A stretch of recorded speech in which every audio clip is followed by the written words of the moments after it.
I'm Monty Francis with INTA TV, and joining me now is the president of INTA, Mei-lan Stark. Thanks so much for joining us. It's my pleasure. And this is kind of a general question, but why are trademarks important? You know, trademarks are absolutely integral to people's lives, but also to national economies. Brands have an interesting way of being very efficient tools of communication. In just an instant, you get a whole host of information about quality, reputation, taste, color, size, and of course the source of the good or service that you're purchasing. But at the same time, trademarks support jobs, and trademark intensive industries have wages that are close to 40% higher than non-trademark intensive industries. That is very meaningful for job markets and for national economies. There have been some studies released by governments and NGOs that support exactly what you're saying, haven't there?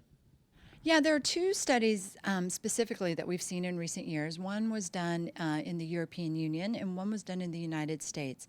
And they really call to attention the importance that intellectual property rights and trademarks in particular play in national GDP. And so those are reports we would really love for our members to take a look at and study. And then when they go do their own advocacy work with their government relations people or others, they can really call on these important statistics to show the power of trademarks in our world economy. And can you tell us about INTA's new strategic 4-year plan? This plan is going to take us from 2014 to 2017. It actually was 2 years in the making, and it involves a revised mission statement to start with. And that mission statement talks about protecting trademarks not just for the sake of brand owners and business, but for the purposes of consumer protection and to promote fair and effective commerce around the world. Then there are 4 prongs to that strategic plan. We're talking about protection of trademarks naturally. That's at the very core of our mission. We're also focused on communication, and that is meant to be not just within our association and being able to be efficient and effective in the work that we do together, but also in reaching out to other constituencies outside of ourselves. And frankly, I don't know if there's a more important constituency to reach out to than the public.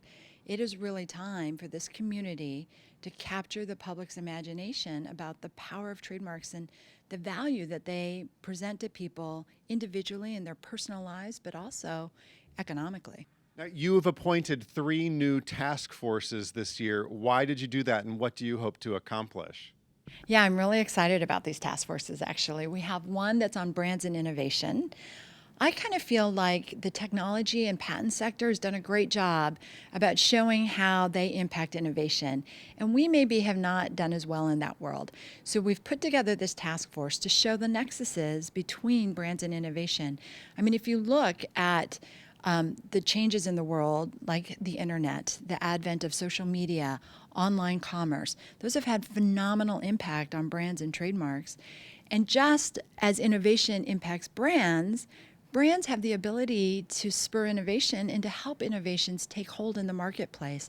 So that task force will be exploring those concepts.